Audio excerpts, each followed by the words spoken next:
So, welcome, Luke. Go ahead and introduce Pixels and yourself. Yeah, thanks for having me. So I'm Luke, the founder of Pixels. Pixels is one of the leading games in Web3, and how I like to kind of describe what we're building is we're more than just a game. We're kind of trying to be the play-to-earn company. So essentially what we're trying to figure out is how we can build out new types of games that grow differently than a normal Web2 game would, where users can actually earn rewards for the contributions that they make to the ecosystem. And yeah, we've been grinding away at that problem. We have a couple of things on the back end that we're working on, a new game shipping. We've been tweaking and kind of iterating on this concept since like 2021 now. Yeah, and speaking of like innovative concepts, I remember back in 2024, I was playing a lot of Pixels back then, and you guys introduced an interesting concept that a lot of new or other Web3 games kind of actually followed, and it's called the play to airdrop. So, as a builder and as the architect of that quote unquote meta, I'd like to ask like, what was the thought process? What is going on inside your head in terms of designing that whole campaign? Yeah, so like I said, I think the earn aspect is probably the most interesting part of Web3 gaming and what the differentiator between Web3 games are compared to Web2 games right now, right? So I always knew that we wanted to launch a token and we wanted to have an earn component to our game. Now launching a token, you really want to make sure you're ready to launch a token before you do it.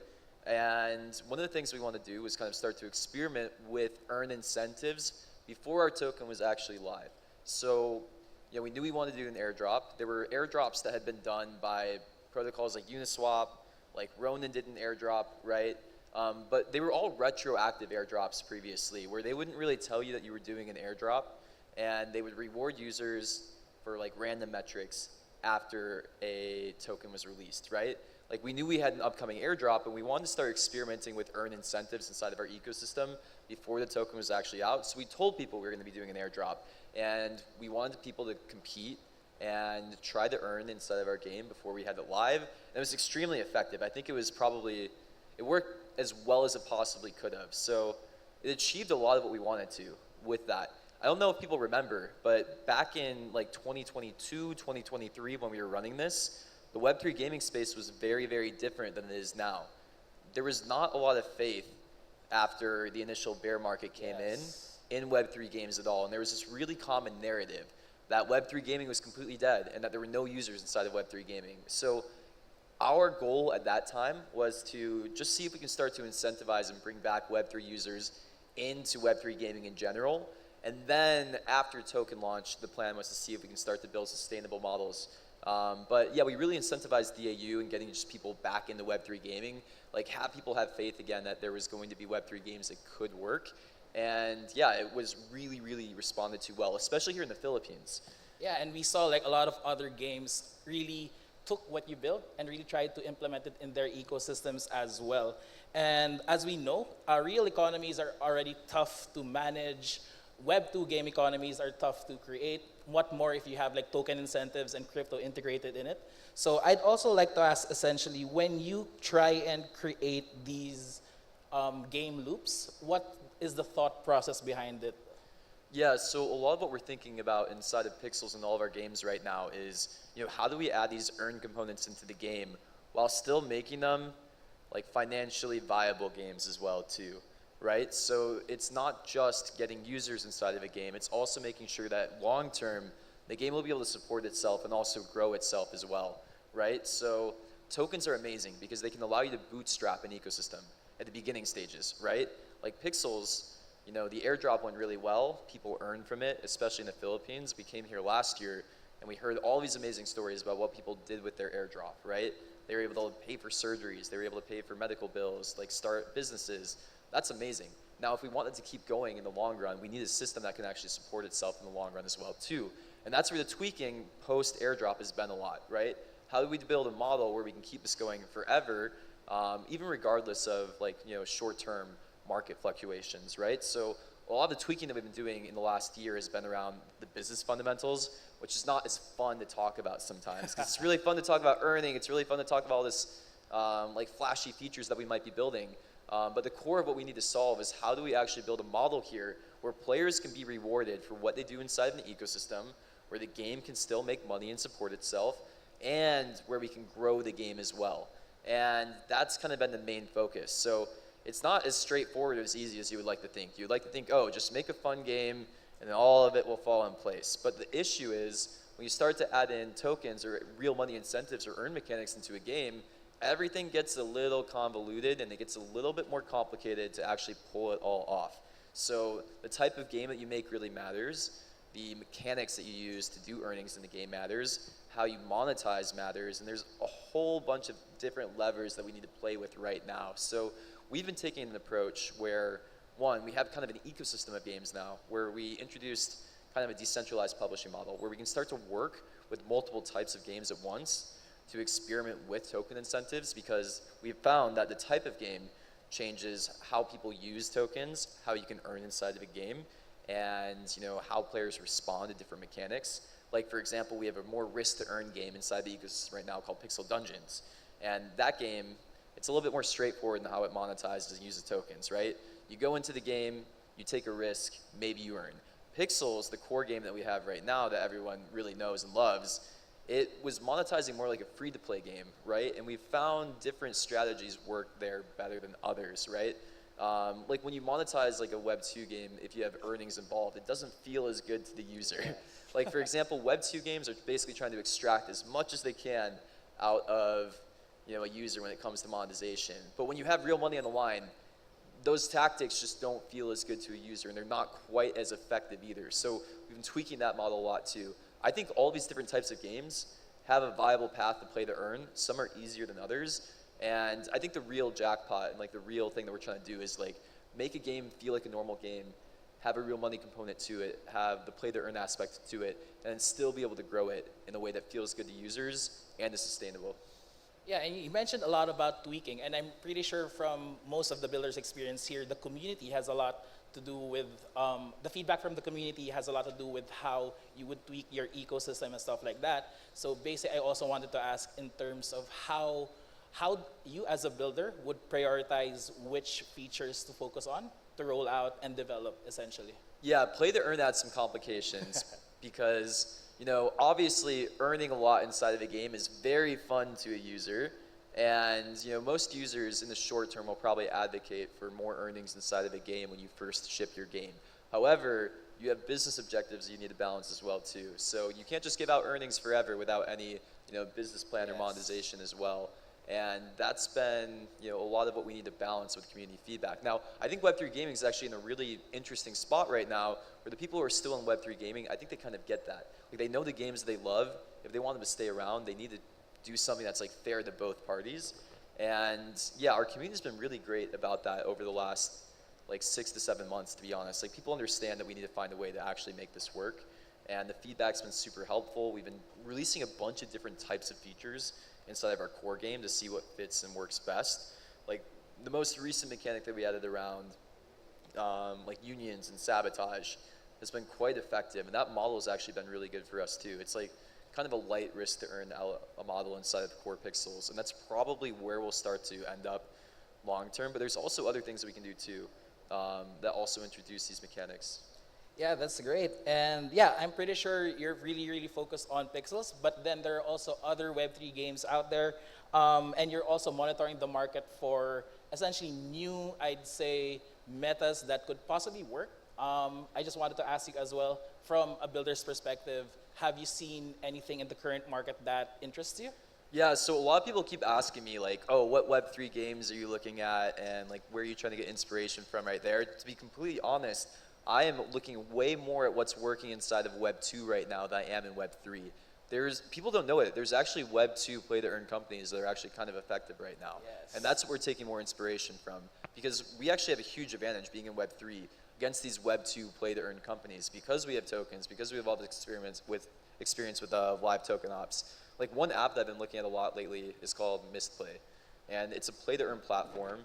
And you can basically download this app and earn money by playing new types of games that are just Web 2 games. However, the missions that you might get inside that game are not very complex. It's mostly just like incentivizing you to download the new app. We're actually about to come out with something that kind of competes against that pretty soon, but it has a lot more depth to it. Can we get a leak here?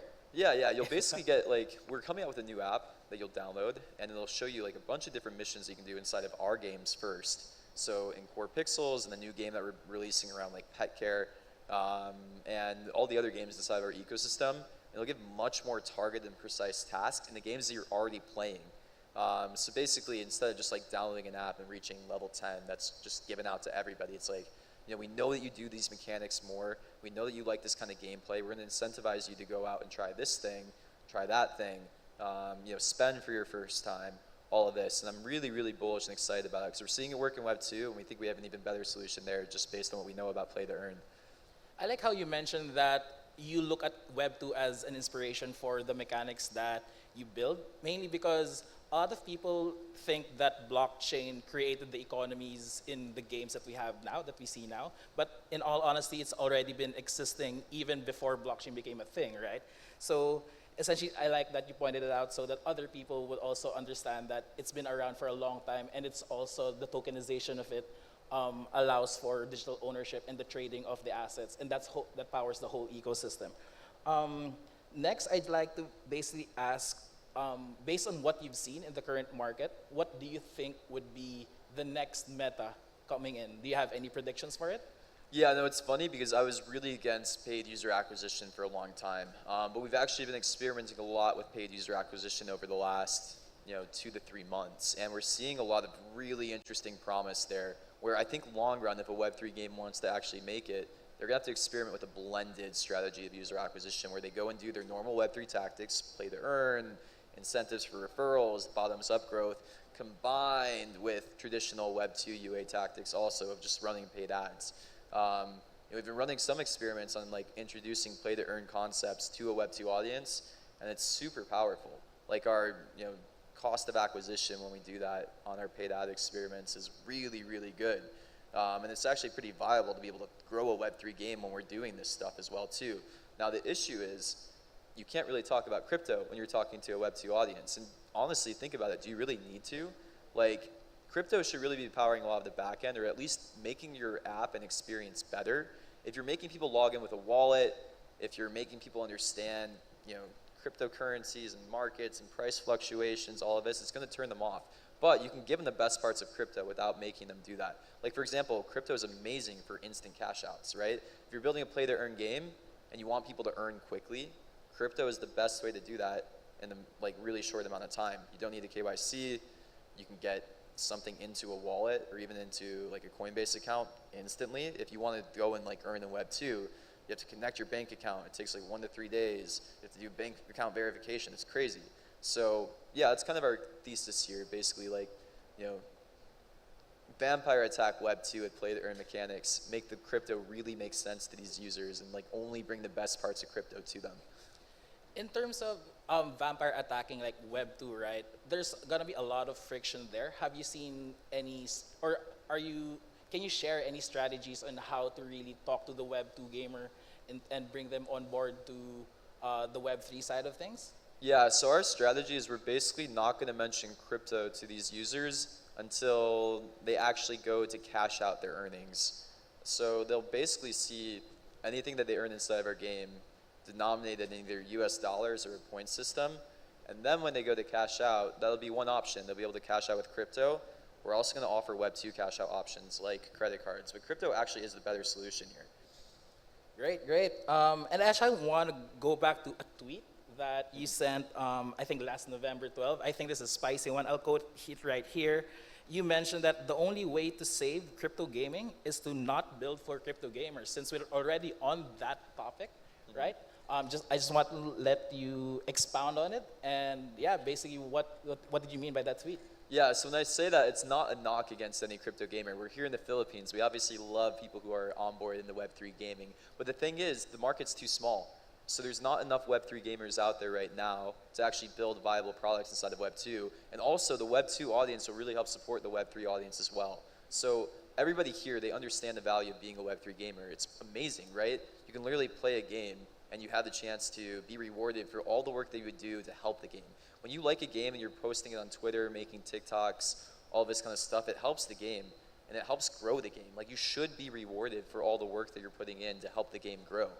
But yeah, we have to bring that to the Web 2 audience also. We have to kind of expand with normal Web 2 UA strategies to bring that audience and help them understand it as well too.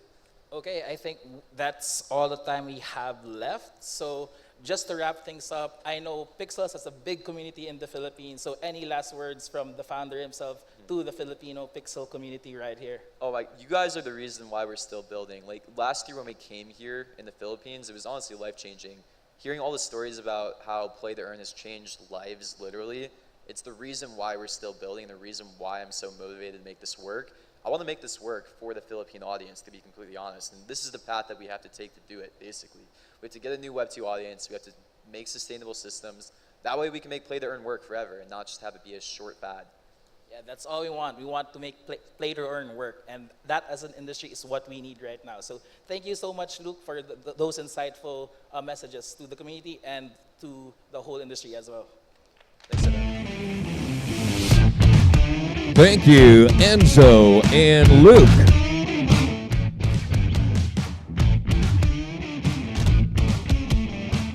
So much has changed in the gaming and MMT space over the last 7 years, but OpenSea has remained strong at the intersection